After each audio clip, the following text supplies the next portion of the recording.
Is there a person that every time you're around them, something shifts? You can feel it. You're more aware of yourself and more aware of them. Maybe you choose your words a little more carefully and you leave the conversation and replay it. And then comes the question that lives rent-free in your head. Do they feel this too, or am I imagining it? That question is one of the most disorienting things a human being can experience, because you can feel something so clearly, so physically and undeniably, and still have absolutely no certainty about whether it's landing with that other person. And this is where so many missed opportunities have happened. Looking back, it becomes so clear. The signs were there all along, but they were missed because they were subtle, because no one ever taught what to look for, and because the brain is wired to doubt what it cannot yet prove. This is where so many missed opportunities have happened. People say, looking back, I can see it now so clearly, and here is what makes it worse. Most of the advice out there tells you to look for one sign, one green light, and you go looking for it, and you either convince yourself it is there when it is not, or you miss the real signals entirely because no one ever told you what they actually look like. Today, we are going to fix that because mutual attraction, the real kind where both of you are really in it, shows up in your body before your brain catches up. It moves through a conversation in a very specific way, and it leaves a very specific pattern. And once you know what that pattern looks like, you can stop second-guessing yourself and start seeing what is actually in front of you. The following 15 signs will be revealed. Signs that the attraction is mutual, even when neither of you has said a word about it. Before getting into the signs, there is something that needs to be said, because if this part is skipped, then none of the 15 will make sense. Mutual attraction is not one signal. It is a pattern. It is a cluster of behaviors that shows up consistently from both people across multiple moments. You are not looking for proof in a single glance or a single text. You are looking for a rhythm that goes in both directions, because one-sided attraction can mimic almost anything in isolation. A warm laugh, a long look, an enthusiastic reply. Those things can come from politeness or from good social skills and from someone who is simply a good, kind person. What those things cannot mimic, what politeness and social skill cannot produce, is a self-sustaining bidirectional pattern of behavior that neither person is consciously controlling. That is what mutual attraction looks like, and that is what you are learning to read today. The Stoics understood this deeply. They understood that the body does not lie. The body responds to what is real before the mind has time to construct a narrative about it. Epictetus taught that the first impression is always trustworthy. It is what the mind does with the impression that creates error. When your body feels a pull towards someone, when your nervous system registers safety and excitement simultaneously, that is a trustworthy impression. The mind may try to talk you out of it, may tell you that you are imagining things, that you are reading too much into it, but the body knows. And when that same response is happening in the other person, what you are witnessing is a pattern of mutual recognition that no amount of social performance can manufacture. The first sign is that both of you keep finding reasons not to leave. The conversation should have ended 10 minutes ago. You have both got somewhere to be. You both know it, but neither of you is the one to end it. Someone says something, the other one responds. A new thread opens, and somehow you are still standing there, still talking, still finding one more thing to say. Pay attention to who is initiating those extensions.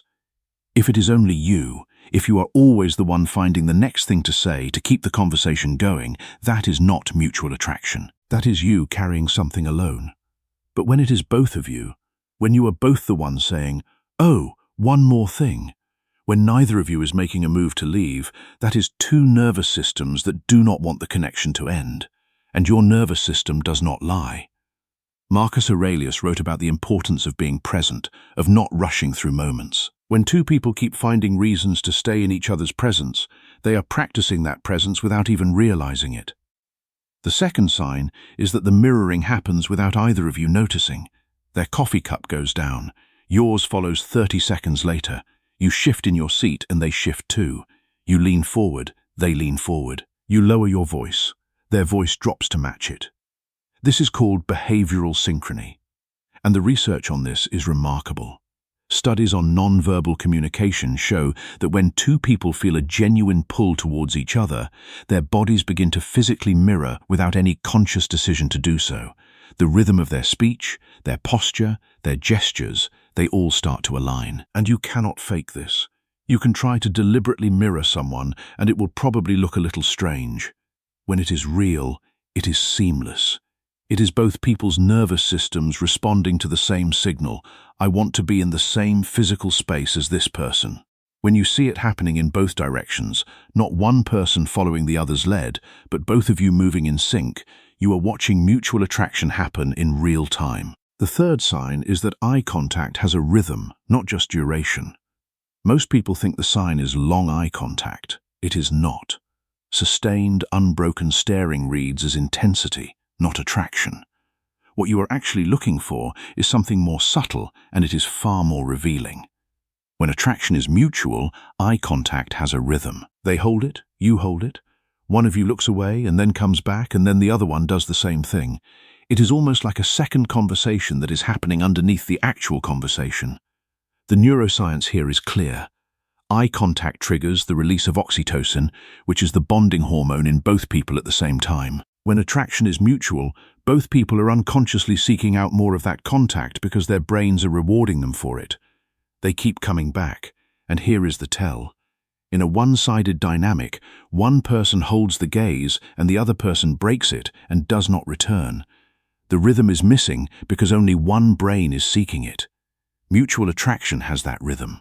One-sided attraction has a gap. You will feel the difference even before you can name it. The fourth sign is that they remember the things you said and they bring them back. So, you mention something in passing, a detail, something small, and later in a different conversation, maybe even days later, they bring it back. Didn't you used to say you live near there? Or, how did that thing go with your sister? This is not just good manners. This is something else entirely. When we are drawn to another person, our brains encode what they say differently. We are not just processing their words, we are storing them, we are filing them, and we are holding on to them. Research in the psychology of intimacy shows that the feeling of being genuinely seen, of someone remembering what you said and caring about the follow-up, is one of the most powerful drivers of real connection. But here is what makes it a sign of mutual attraction specifically. It has to go both ways. If they remember your details, but you cannot recall much of what they have shared, or vice versa, that is an imbalance, not a match. Mutual attraction makes both people pay attention. Both people remember because both brains have assigned this person's importance. The fifth sign is that silences do not feel awkward. Silence between two people who are not connected can be uncomfortable. You both know it, and you both scramble to fill it. But something different happens when attraction is mutual.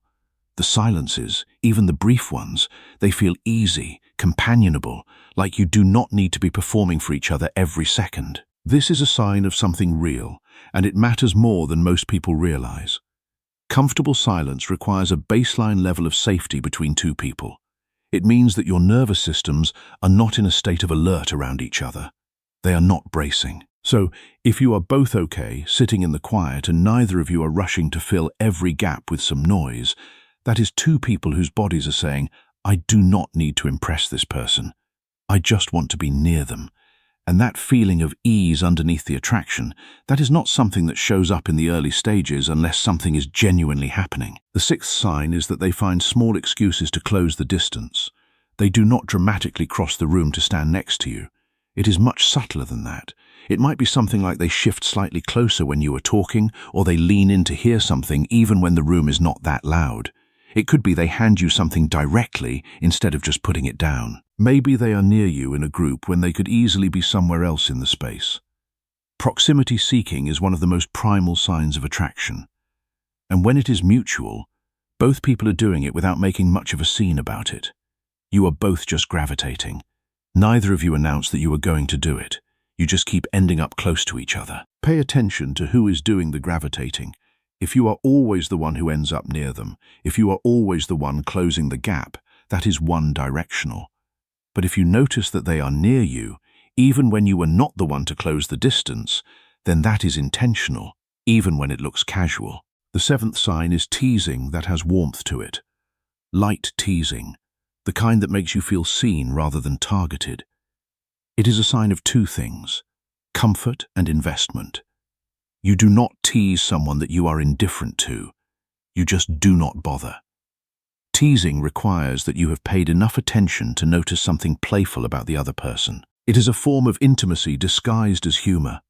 When attraction is mutual, the teasing flows in both directions, and it has a specific quality. It does not sting. It just makes you feel like the other person has been paying very close attention, and they are letting you know it, and they let you know in a way that keeps things light, and you find yourself doing it back. It is effortless, and you are not overthinking about where it will land.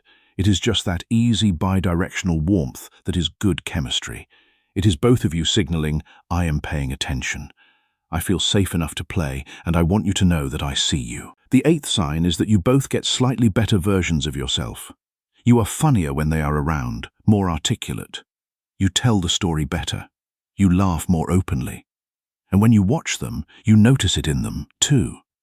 They are brighter, somehow more present, more themselves, but just turned up a little.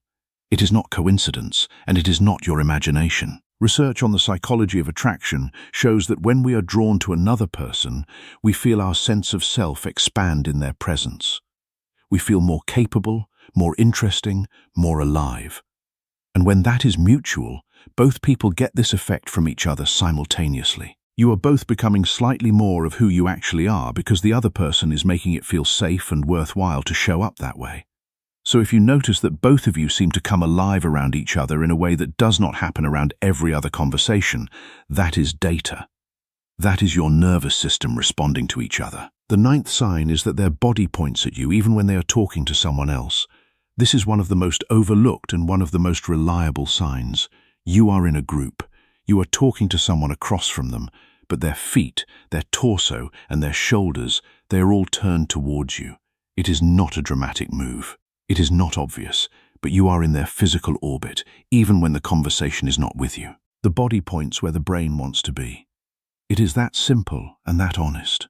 We orient ourselves unconsciously towards the things and people that matter to us. It happens below the level of conscious control, which is exactly what makes it so readable when you know what to look for. If their body consistently orients towards you, whether it is in a group, across a room, even mid-conversation with someone else, that is not random. That is attraction leaving a breadcrumb trail for anyone paying close enough attention to follow it. The 10th sign is that there is something different about how they say your name. This might sound almost too subtle to be real. Just bear with it. When someone is genuinely attracted to you, the way they use your name changes. They use it more than they need to. They use it at the beginning of a sentence when they do not have to. And there is a quality to it, a small, almost imperceptible pause before it and after it, like your name has a weight in their mouth in a way that other names do not. Psychologically, using someone's name is a form of acknowledgement. It is saying you specifically, not just a person I am talking to. And when attraction is mutual, both of you tend to reach for the other person's name more than the situation actually requires. You might not have consciously noticed this happening, but go back, think about the last conversation. Did they use your name more than once, when once probably would have been enough? And did you find yourself doing the same? When the answer is yes for both of you, that is not nothing. The 11th sign is that you both get slightly nervous at the same moments. Real mutual attraction produces what can be described as nervous calm. This is one of the most accurate signs you will learn to read, so stay with this. When attraction is one-sided, the person who feels it is activated, but they are not settled. They are nervous, but they are not anchored. There is an effortfulness to it, a slightly hollow, strained quality, because they are generating all the energy themselves and nothing is coming back to steady them. When attraction is mutual, something different happens. The nerves are still there because something that matters is happening, but underneath the nerves there is a specific settling quality. Your breath is a little slower, your voice drops slightly, your shoulders come down, and the other person's presence is doing something to your nervous system. It is regulating it, even as it is also activating it. Research on emotional resonance between two people shows that genuine mutual attraction creates a physiological effect that feels simultaneously exciting and calming. And when both people have it, the conversation has this quality of ease and energy at the same time. It does not feel like work. It does not feel effortful. It feels like being inside something that is just carrying itself. When you are both slightly nervous, both somehow at ease simultaneously, it is not a contradiction. That is mutual attraction. The 12th sign is that the follow-up comes without prompting. You talked 2 days ago. There was no hanging thread, no question left unanswered, and yet a message arrives. A voice note or an article they thought you would find interesting, or a reference to something that you mentioned in passing. It is sent to you with no clear reason except that they thought of you. Unprompted contact is one of the cleanest signals there is because it requires something that is very hard to manufacture: genuine motivation. You do not reach out for no reason to someone that you are feeling indifferent to. You do it because they stayed in your head, because your brain has filed them under important, and now it is looking for reasons to reconnect. But here is the key. It has to be reciprocal. If you are always the one reaching out, and they are always the one responding warmly, that is not mutual attraction. That is one person pursuing, and the other person just being pleasant about it. Mutual attraction generates contact from both directions, and neither person has to feel like they are making all the moves. The 13th sign is that they reference the future with you in it. We should go there sometime. You love this place. We will have to check it out. Next time we do this. These are small sentences. They are almost throwaway, but they are not throwaway at all. When someone references a future that casually includes you without framing it as a formal plan, without making too big a deal of it, they are actually revealing something that their brain is already doing. They are already thinking about you in future contexts. They are already placing you in their life going forward. And when you find yourself doing the same thing back, when future references flow naturally in both directions, that is two people whose brains have already started building something, not consciously or strategically, just automatically, the way that brains do when they have decided someone matters. The Stoics understood that the present moment is the only thing we truly possess, but they also understood that our minds naturally project forward toward what we value. When someone casually includes you in their future, they are revealing what they value. The 14th sign is that there is a specific energy when you are in the same room as other people. Put you both in a group and a different kind of signal starts to appear. You are aware of exactly where they are in the room without even looking for them. You find each other's eyes across the space during something funny and you share it. In a group conversation, something that they say gets more of your attention than what anyone else is saying. And you can see if you look that they register it when you respond to it. This is called relational attunement. It is a heightened awareness of the other person that operates like a background channel running underneath everything else. When it is mutual, you are both running it and neither of you decided to. It just happens. And here is what makes this one particularly revealing. It is very hard to fake it in a group setting. You can perform attraction one-on-one, but in a group, the background channel is really hard to control because you are also managing other conversations, other people, and other demands. The signals that come through in a group setting are the ones that your nervous system is producing automatically, and they are some of the most honest signals that you will ever read. The 15th sign is that something shifts right before you part ways. The goodbye is longer than it should be. There is a moment right at the end where something in the energy just changes. It gets slightly more intentional. The conversation slows down just before it ends. Someone says something and there is a beat where both of you hold it just for a second before you actually leave. This is the most instinctual of all the signs, and it is also one of the hardest ones to fake. It comes from the part of the human nervous system that does not want to lose connection with someone that it has bonded to. Your brain does not want this to end, and if theirs does not either, you will feel it in the quality of their goodbye. Even if nothing dramatic is said, even if the words themselves are completely ordinary, both of you linger. Both of you turn back. Both of you take maybe just a little bit longer than the situation requires because your nervous systems are doing what they do when they found something real and they do not want to let it go yet. So, here is what to do with all of this. Stop looking for one big sign. Stop replaying single moments hoping to extract certainty from just one of them. One long look does not mean anything on its own. One warm text does not mean anything on its own. And one lingering goodbye does not mean anything on its own. What means something is the pattern. All of these signs, or most of them, showing up consistently from both directions across multiple conversations and multiple contexts. That is what mutual attraction looks like. That is the fingerprint that it leaves. And then once you have looked at the pattern, trust what you feel in your body more than what you are trying to convince yourself of in your head. Because your nervous system already knows the nervous calm that was described, that specific mix of excitement and ease in your body has already registered that before your brain caught up. And the opposite of that is also true. That slightly effortful, slightly hollow feeling you are getting when you are generating all of the energy yourself, your body knows that too. You have just been trained to doubt it. Attraction is not a mystery. It is a biological process that leaves tracks in your body, in theirs, and in the space between you. And the best part is, neither of you has to say a word before you already know it.